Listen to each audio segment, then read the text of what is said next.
আসসালামু আলাইকুম। Welcome back to my channel Keya cooking studio. আজকে জলপাইয়ের জেলি তৈরি করে দেখাবো। জলপাইয়ের আচার তৈরির সময় জলপাইয়ের সিদ্ধের যে পানিটা আমরা ফেলে দেই, আজকে সেই পানিটা দিয়েই আমি জেলি তৈরি করে দেখাচ্ছি।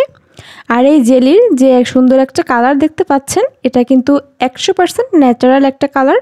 আমি কিন্তু এখানে কোনো রকম কৃত্রিম রং বা কেমিক্যাল কিছুই ব্যবহার করিনি। হাতের কাছে থাকা কয়েকটা সামান্য উপকরণ দিয়ে এই জেলিটা তৈরি করা যায়। আর এই জেলিটা জমানোর জন্য আমি কোনো রকম জেলিটিন বা আগার আগার কিছুই ব্যবহার করিনি। তো আশা করছি আমার আজকের ভিডিওটি আপনাদের কাছে অনেক বেশি ভালো লাগবে।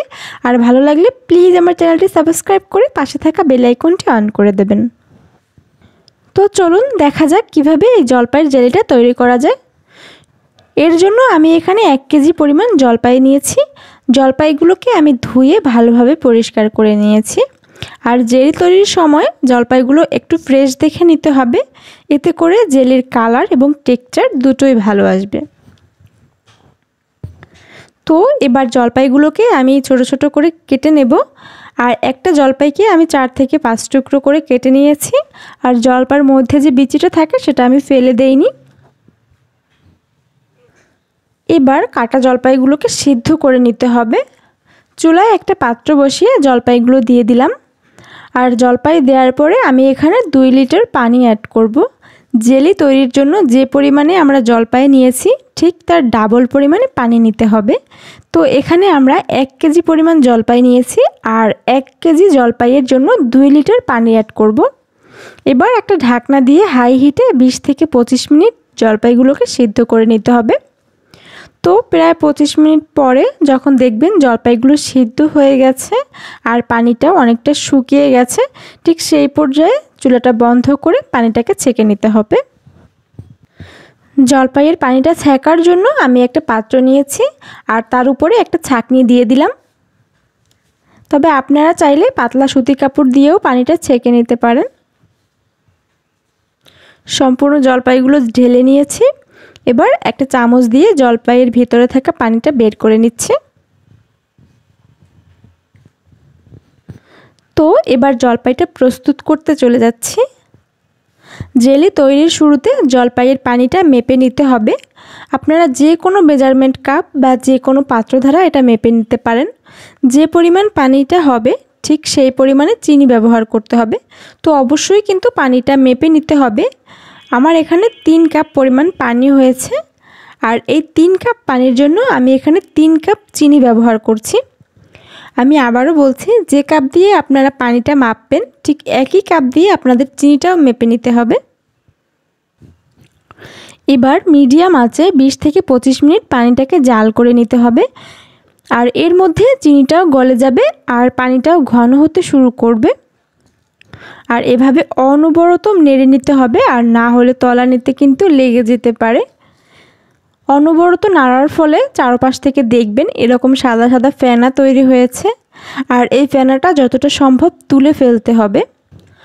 অনেকেরই কমপ্লেইন থাকে যে জলপাইয়ের জেলির রঙটা তাদের পারফেক্ট আসে না।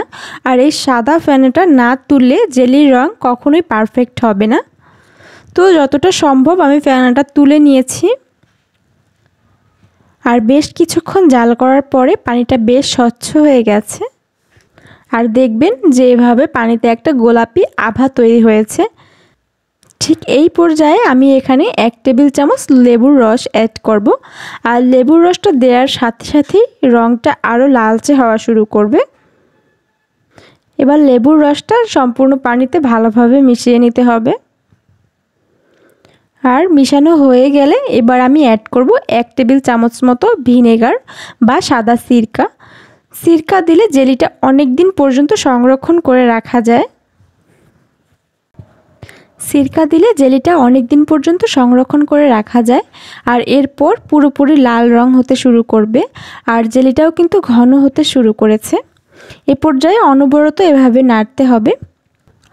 আরও 20 থেকে 25 মিনিট এভাবে জাল করে নেওয়ার পরে আমি একটু চেক করে দেখছি। একটা পাত্রে কিছুটা জেলি তুলে নিয়েছি। এবার ঠান্ডা হলে এভাবে মাঝখান থেকে দাগ কাটলে যদি এটা ভাগ হয়ে যায় তাহলে বুঝবেন আপনাদের জেলিটা পারফেক্টভাবে হয়ে গেছে। তো আমার জেলিটা পারফেক্ট হয়েছে। আর একটু নেড়ে এটাকে কাচের পাত্রে ঢেলে নিতে হবে। আমি একটা কাচের পাত্রে এটাকে ঢেলে নিয়েছি। আর জেলিটাকে জমানোর জন্য কোনো রকম ফ্রিজে রাখা যাবে না, নর্মাল তাপমাত্রায় 3 থেকে 4 ঘন্টার মধ্যে এটা সেট হয়ে যাবে। দেখতে পাচ্ছেন জেলিটায় কত সুন্দর একটা কালার এসেছে। আমি কিন্তু এখানে কোনো রকম ফুড কালার বা কোনো কেমিক্যাল ব্যবহার করিনি, শুধুমাত্র জাল করতে করতেই রঙটা এভাবে গাঢ় হয়েছে। তো আমি একটা চামচ দিয়ে একটু তুলে দেখাচ্ছি, দেখতেই পাচ্ছেন এটা ঠিক কতটা পারফেক্টভাবে জমে গেছে। তো এখন থেকে আচার তৈরি করার সময় জলপাই সিদ্ধের পানিটা ফেলে না দিয়ে এভাবেই জেলি তৈরি করে সারা বছরের জন্য সংরক্ষণ করে রাখতে পারেন। আশা করছি আমার আজকের ভিডিওটা আপনাদের কাছে অনেক বেশি ভালো লেগেছে। তো ভালো লাগলে ভিডিওতে একটি লাইক দিয়ে কমেন্ট করবেন। আপনাদের লাইক কমেন্ট আমাকে পরবর্তী ভিডিও তৈরিতে অনেক বেশি উৎসাহ যোগায়। আজকে এ পর্যন্তই। আল্লাহ হাফেজ।